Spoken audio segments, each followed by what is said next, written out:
할렐루야. 하나님 나라를 어떻게 보여줄 것인가. 두 번째 시간입니다. 오늘 큰 은혜의 시간 되시기를 간절히 축복합니다. 정호성 시인의 사랑하다 죽어버려라 라고 하는 시가 있습니다. 제가 낭송하겠습니다. 사람들은 사랑을 모른다. 자기 마음대로 사랑하고 사랑한다고 말을 한다. 너는 어찌되든지 나만 사랑하고 사랑한다고 말을 한다. 너는 무엇을 원하는지, 너는 무엇이 되고 싶은지 물어보지도 않는다. 그저 내가 원하는 것만 내 마음대로 내가 되는 것을 사랑이라고 말한다. 사랑하다가 죽어야 하는데 너를 사랑하기 위해 내가 죽어야 하는 것이 사랑인 것을 알지 못한다. 나를 사랑하는 것은 사랑이 아닌 것을 알지 못한다. 너를 살리는 것이 사랑인 것을 알지 못한다. 그러므로 사랑하다가 죽어버려라. 이 시는 우리에게 참된 사랑이 무엇인지를 알려주고 있습니다. 참된 사랑은 너를 사랑하기 위해서 내가 죽어야 하는 것입니다. 참된 사랑은 내가 나를 살리는 것이 아니라 바로 너를 살리는 것이라고 하는 것을 말씀하고 있습니다. 여러분, 우리에게 이 참된 사랑을 보여주신 분이 누굽니까? 바로 예수 그리스도이십니다. 죄의 허물로 죽을 수밖에 없는 죄인들을 위해서 하늘 보좌를 버리시고 이 낮고 천한 땅에 인간의 몸을 입고 오셔서 오직 고난과 고통을 당하셨습니다. 그리고 십자가 지시기까지 자신의 모든 것을 다 내어서 자신이 죽기까지 우리를 사랑하신 그 놀라운 사랑을 예수님께서 보여주셨습니다. 예수님은 자신의 삶을 통해서 진정한 사랑이 무엇인지, 참된 사랑이 무엇인지를 보여주셨어요. 참된 사랑은 오직 고난과 고통을 참고 견딜 뿐만 아니라 바로 철저히 자신을 죽여야 할 수 있는, 철저히 자신이 죽어야만 할 수 있는 그 사랑을 삶으로 보여주신 것입니다. 그리고 오늘 그리스도인들에게 진정한 사랑을 하라고 말씀하시고 있습니다. 죽어야 살고 죽어야 살리는 그 사랑을 하라. 그래야 하나님 나라를 보여줄 수 있다라고 말씀하십니다. 자, 오늘 본문 43절을 같이 보겠습니다. 또 내 이웃을 사랑하고 내 원수를 미워하라 하였다는 것을 너희가 들었으나 내 원수를 사랑하라 하는 말씀은 구약성경 레위기 19장 18절 말씀을 인용한 말씀입니다. 원수를 갚지 말며 동포를 원망하지 말며 내 이웃 사랑하기를 내 자신과 같이 사랑하라. 나는 여호와니라. 당시의 그 종교 지도자들은 이웃과 원수를 이렇게 구분했어요. 그러니까 사랑할 자와 미워할 자를 구분했습니다. 그래서 내 원수를 사랑하고 내 이웃을 사랑하고 내 원수를 미워하라 이렇게 가르쳤습니다. 근데 사실 이건 이제 가르칠 필요가 없는 거잖아요. 이웃을 사랑하고 원수를 미워한다고 하는 것은 인간의 어떤 보편적인 심리이기 때문에 그렇습니다. 그러나 성경은 절대로 원수를 미워하라고 가르치지를 않습니다. 여러분, 출애굽기 23장 4절과 5절을 같이 보도록 하겠습니다.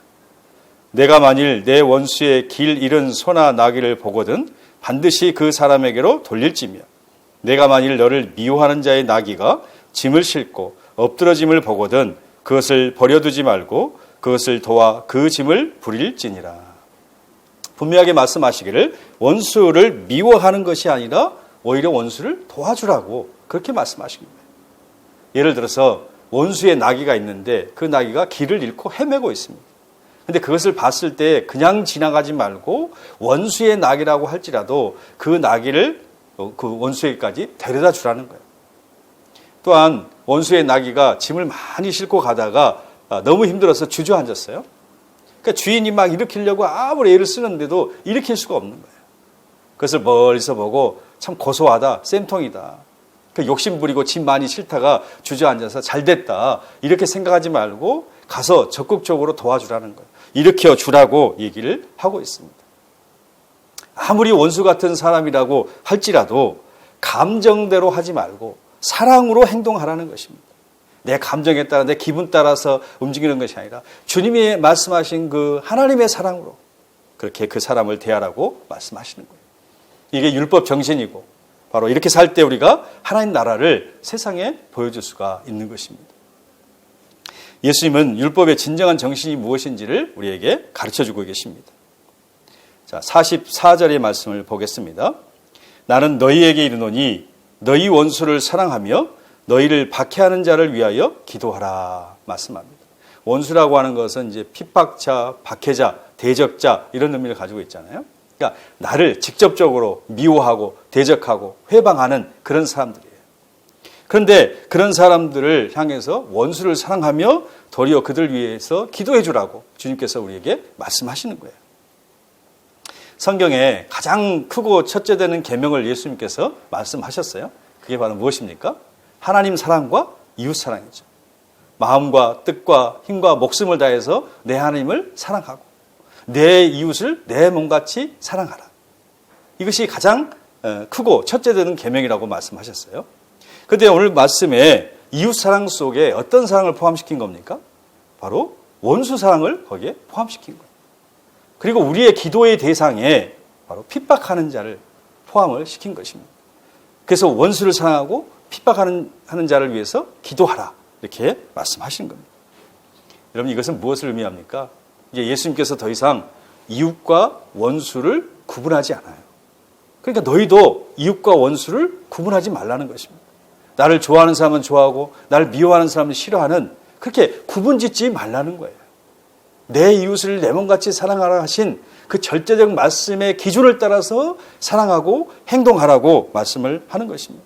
그러니까 원수를 포함해서 모든 사람을 사랑하고 또 원수를 포함해서 모든 사람을 위해서 기도할 수 있는 그런 삶을 살아라. 그게 바로 하나님 나라를 이 땅에 보여주는 삶이라고 얘기를 하고 있습니다. 왜 우리가 원수를 사랑해야 됩니까? 그것은 우리가 하나님의 자녀이기 때문에 그래요. 하나님의 자녀라면 반드시 원수를 사랑하고 핍박하는 자를 위해서 기도할 수 있어야 된다는 것이죠. 자, 45절 말씀을 같이 보겠습니다. 이같이 한즉 하늘에 계신 너희 아버지의 아들이 되리니 이는 하나님이 그 해를 악인과 선인에게 비추시며 비를 의로운 자와 불의한 자에게 내려 주십니다. 우리가 이같이 한즉 즉 원수를 사랑하고 핍박하는 자를 위해서 기도할 때에 우리가 하나님의 아들이 된다는 거예요.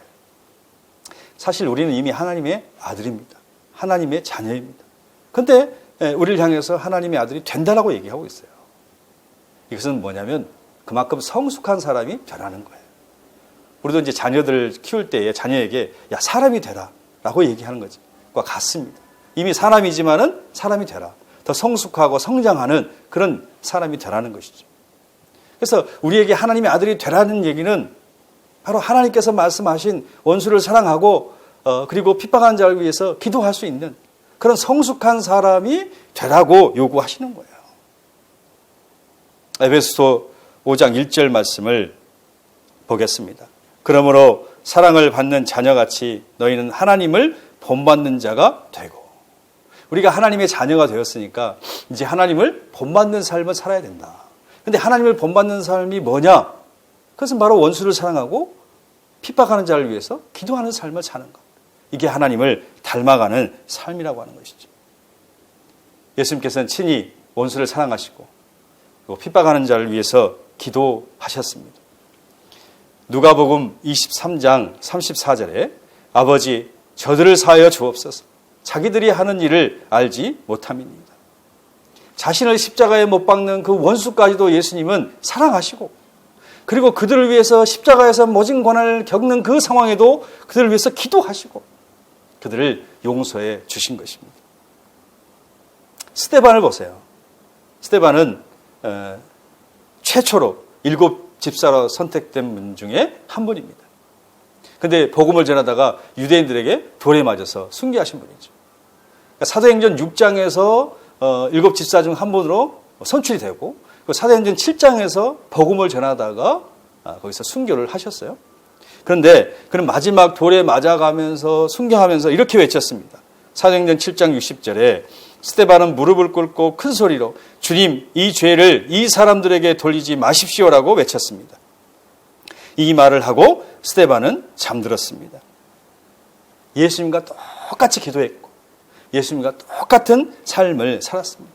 이게 하나님의 자녀의 삶이고 이게 하나님의 나라를 세상에 보여주는 삶이라고 하는 것입니다. 여러분, 하나님의 자녀는 사랑을 베풀 때에 다른 사람의 행동에 좌우돼서는 안 돼요. 그러니까 우리가 어떤 사랑을 베풀 때 그 사람이 어떻게 했느냐에 따라서 좌우되면 안 된다는 얘기죠. 나를 화나게 하면 내가 화를 내고, 나를 멸시하면 함께 멸시하고, 나를 좋아하면 나도 그냥 그 사람을 좋아하고. 이거는 믿지 않는 사람도 그렇게 하고 또 세상에 악한 사람도 그렇게 한다고 말씀하고 있어요. 오늘 본문 46절과 47절에 보시면은 너희가 너희를 사랑하는 자를 사랑하면 무슨 상이 있으리요? 세리도 이같이 아니하느냐? 또 너희가 너희 형제에게만 무난하면 남보다 더하는 것이 무엇이냐? 이방인들도 이같이 아니하느냐? 그러니까 내가 좋아하는 사람만 나도 좋아하는데 무슨 상을 받겠냐는 얘기죠. 어떤 사람이 자기 좋아하는 사람만 되게 좋아해요. 근데 그 사람을 위해서 우리가 저분 훌륭하니까 공높여 줍시다, 동상 세워줍시다 라고 한다면 비웃음거리밖에 되지 않는 것이죠. 그것은 하나님 모르는 사람들도 다 하는 것이다. 그러면 예수님께서 이렇게 말씀하십니다. 48절에 그러므로 하늘에 계신 너희 아버지의 온전하심과 같이 너희도 온전하라. 하나님이 온전하니까 그 자녀들도 온전함을 배워서 그렇게 온전해져야 된다는 거예요. 그게 다른 게 아니라 원수 사랑하는 거다. 핍박하는 사람을 위해서 기도하는 거다. 그게 온전한 거다 라고 말씀하시는 거죠. 사도 바울도 같은 말씀을 하셨습니다. 에베소서 4장 13절과 15절에 우리가 하나님의 아들을 믿는 것과 아는 일에 하나가 되어 온전한 사랑을 이루어 그리스도의 장성한 분량이 충만한 데까지 이르리니 오직 사랑 안에서 참된 것을 하여 범사에 그에게까지 자랄지라 그는 머리니 곧 그리스도라. 이 온전한 사람을 이루라는 얘기는 성숙한 사람이 되라는 거죠. 그런데 이 온전한 사람이 어떤 사람입니까? 바로 그리스도의 장성한 분량이 충만한 데까지 이른 사람. 범사에 예수님에게까지 자라는 사람. 그러니까 예수님처럼 되어지려고 계속해서 노력하는 사람이죠. 그런데 그것이 어떻게 가능하냐? 오직 사랑 안에서 참된 것을 하는 거예요. 사랑을 하는 거예요. 원수를 사랑하고 핍박한 자를 위해서 기도하는 그런 삶을 사는 거예요. 그게 바로 범사에 예수님에게까지 자라는 삶이라고 말씀하고 있습니다. 중요한 것은 이 세상에 살 때에 이 사랑을 실천해야 된다는 거예요. 천국에 가면은 이런 사랑을 하고 싶어도 할 수가 없어요. 천국에 사랑이 없다는 얘기가 아니라 천국에는 원수도 없고 나를 핍박하는 사람도 없기 때문에 천국에 가서 원수 사랑해야지, 천국에 가서 내가 핍박하는 자를 위해서 기도해야지 할 수가 없다는 거예요. 그래서 여기서 하는 거예요. 이 세상에서만 할 수 있는 사랑을 하는 거고 이 세상에서만 할 수 있는 그런 기도를 하는 거예요. 나를 핍박하는 사람을 위해서 이 세상에서만 할 수 있는 그 기도해 주는 거예요. 원수를 향해서 이 세상에서만 사랑할 수 있는 그 원수 사랑 여기서 하라는 거예요. 여기가 바로 우리의 사랑의 시험 무대라고 하는 것을 말씀을 하고 있습니다. 그럴 때 우리가 하나님을 보여주고 또 하나님 나라를 이 세상에 보여주는 삶을 살 수가 있어요. 물론 우리가 지금 완전히 온전해질 수는 없습니다. 아직 열매가 너무 작아가지고 눈에 안 보일 수 있어요. 그런데 중요한 사실은 열매가 없지는 않다. 우리가 그리스도인이 되는 그 순간에 반드시 주님의 마음이 우리 안에 함께 하시고 주님의 사랑이 함께 하기 때문에 원수 사랑하고 핍박한 자를 위해서 기도할 수밖에 없어요. 그게 아직은 너무 작고 미약할 수 있지만 그러나 반드시 열매는 있다고 하는 것 기억하시고 저와 여러분이 끊임없이 아버지의 온전하심 그 사랑을 추구하는 삶을 사시기를 간절히 축원합니다. 두 번째는 왜 원수를 사랑하라고 하느냐? 아가페의 사랑, 그 하나님의 사랑을 받았기 때문에 그래요. 그러면 아가페 사랑이 무슨 사랑입니까? 한마디로 십자가 사랑이죠. 모든 사랑을 품어주시는 사랑. 원수까지도 품어주시는 그 사랑입니다. 예수님이 십자가 지실 때 이렇게 두 팔을 넓게 벌렸어요. 그러니까 원수와 이웃을 구분하지 않고 모두를 품어주시는 거예요. 어떤 사람까지라도 다 품어주시는 거예요. 그 사랑이 바로 십자가 사랑입니다. 그 원수를 위해서 자신의 모든 걸 내어주는 사랑. 이 사랑을 저와 여러분이 받았어요. 그리고 우리에게 오늘 그 사랑을 하라는 거예요. 예수님의 사랑, 십자가의 사랑, 그 아가페 사랑, 원수 사랑, 핍박한 자를 위해서 기도하는 사랑, 그 사랑을 하라고 말씀하십니다. 사도 바울은 이 아가페 사랑을 이렇게 표현을 했습니다. 에베소서 3장 18절에서 19절에 능히 모든 성도와 함께 지식에 넘치는 그리스도의 사랑을 알고 그 너비와 길이와 높이와 깊이가 어떠함을 깨달아 하나님의 모든 충만하신 것으로 너희에게 충만하게 하시기를 구하노라. 여기 이제 우리가 두 단어를 좀 주목해 볼 수가 있는데 알고라는 단어와 깨달아라는 단어입니다. 그러니까 무엇을 알고 무엇을 깨닫는 것인가? 그리스도의 사랑을 알고 또 그리스도의 사랑의 너비와 길이와 높이와 깊이를 우리가 알고 깨닫는 거예요. 즉 말해서 4차원의 사랑을 알고 깨닫는 것을 우리에게 말씀을 하고 있습니다. 그런데 여기 안다라고 하는 것은 우리가 이제 단순한 지식을 의미하는 것은 아니죠. 지식을 넘어선 그 경험을 얘기해요. 행동을 얘기해요. 그래서 우리가 예수님께서 나를 이렇게 사랑하시는구나, 이것을 우리가 알아요. 그런데 그것을 아는 것이 지식으로 끝나는 것이 아니라 바로 그것을 알았기 때문에 그 사랑을 행동하는, 그 사람을 삶으로 실천하는 그런 삶을 사는 거예요. 이것이 그리스도를 알고 깨닫는 거예요. 이 그리스도의 사랑을 알고 깨달은 사람은 반드시 그 사랑을 살 수밖에 없어요. 그 사랑을 실천할 수밖에 없어요. 원수라도 사랑하고 핍박하는 자라도 할지라도 기도할 수 있는 그런 삶을 살게 될 줄로 믿습니다. 찬송가 85장 9주를 생각만 해도 4절 가사를 보면은 예수의 넓은 사랑을 어찌다 말하랴. 주 사랑 받은 사람만 그 사랑 알도다. 그러니까 주님의 사랑을 받아본 사람, 그 놀라운 4차원의 사랑을 받은 사람만이 그 사랑을 알 수가 있고 또 그 사랑으로 사랑할 수 있어요. 사도 바울은 이렇게 고백합니다. 로마서 5장 5절에 소망이 우리를 부끄럽게 하지 아니함은 우리에게 주신 성령으로 말미암아 하나님의 사랑이 우리 마음에 부은 바 됨이니. 성령님으로 말미암아 하나님의 사랑, 그리스도의 사랑이 우리 마음에 부은 바 됐다. 부어진다는 거예요. 그냥 절절절절절 흐리는 게 아니라 그냥 콸콸 이렇게 부어진다고 얘기를 하고 있어요. 고린도후서 5장 14절에는 그리스도의 사랑이 우리를 강권하시는도다. 강권하다는 말을 다른 성경에 보니까 휘어잡는다, 그런 뜻을 가지고 있습니다. 그러니까 그리스도의 사랑이 우리를 강권하고 막 부어지고 우리를 휘어잡는다는 거예요. 그렇기 때문에 우리가 예수 그리스도의 사랑을 알고 또 예수 그리스도를 사랑하고 이웃을 사랑하고 더 나아가서는 원수까지도 사랑할 수가 있는 것입니다. 사랑의 원자탄이라고 불리우는 손양원 목사님이 계십니다. 그분이 여수에 있는 애양원에서 그 나환자들과 함께 그렇게 사역을 하셨어요. 그분은 이제 나환자들의 그 피고름을 입으로 빨아주는 그런 사랑을 실천하신 분입니다. 그런데 불구하고 손 목사님은 자신이 나환자가 되지 못한 것을 가장 아쉬워했다고 해요. 손양원 목사님이 애양원에서 쓴 글에 이런 내용이 있습니다. 오 주여, 내가 이들을 사랑하되 나의 부모나 형제나 처자보다 더 사랑하게 하십시오. 차라리 내 몸이 저들과 같이 되어 저들을 더 깊이 이해하게 하십시오. 주여, 만약 이들이 나를 싫어 버린다 해도 저는 여전히 이들을 사랑하게 해 주십시오. 여러분, 어떻게 이런 사랑을 할 수가 있겠습니까? 그리스도의 사랑이 부어졌기 때문에, 그리스도의 사랑이 나를 강권하기 때문에, 나를 휘어잡기 때문에 우리가 이런 사랑을 할 수가 있는 것입니다. 사랑은 그래서 감정이 아니라 감격으로 한다고 하는 것을 잊지 마십시오.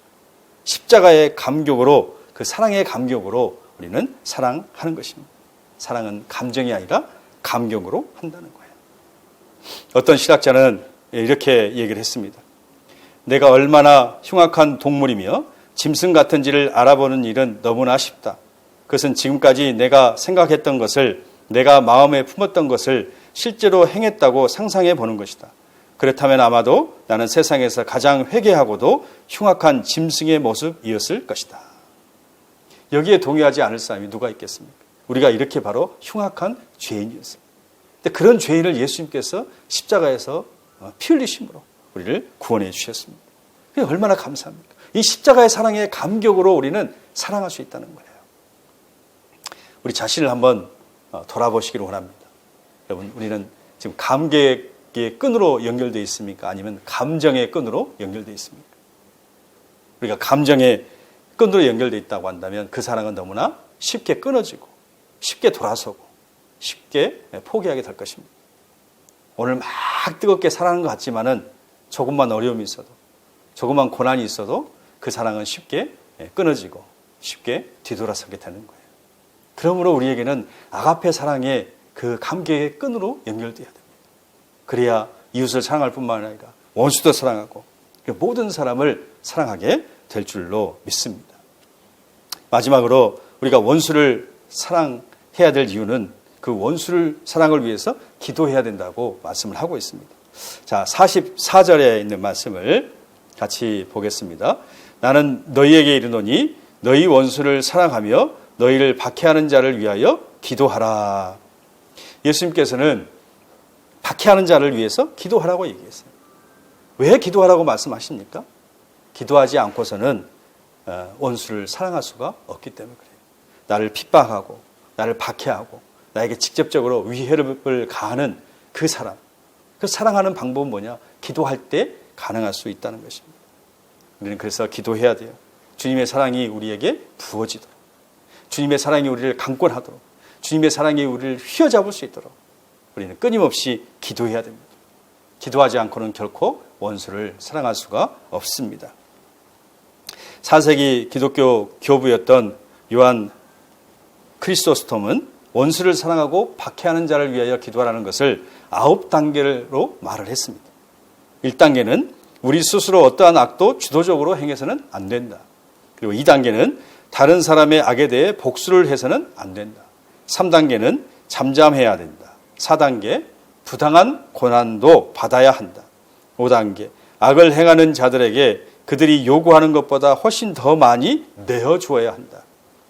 6단계 그를 미워해서는 안 된다. 7단계 그를 사랑해야 된다. 8단계 그에게 선을 행해야 한다.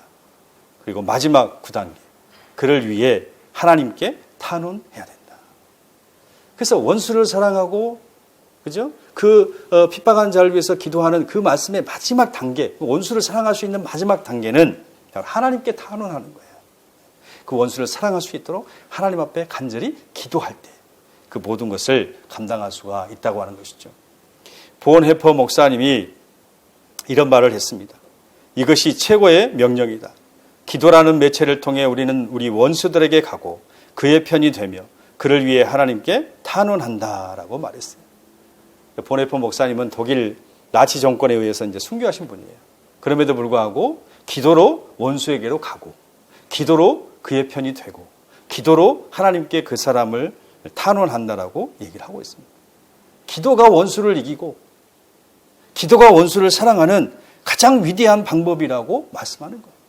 기도할 때 성령님께서 우리 안에 역사하셔서 원수를 이기게 하시고 그 원수까지도 사랑하게 하시는 것입니다. 그 원수를 통해서 우리의 삶을 또 우리의 인격을 더욱더 성숙하게 만들고 하나님 나라를 닮아가게 만들고 그리고 하나님 나라를 세상에 보여줄 수 있는 계기를 마련해 준다는 것이죠. 사랑하는 여러분, 원수를 사랑하라는 말씀은 참 무거운 말씀, 어려운 말씀입니다. 그러나 미리 겁먹고 포기하지 마시기를 간절히 축원합니다.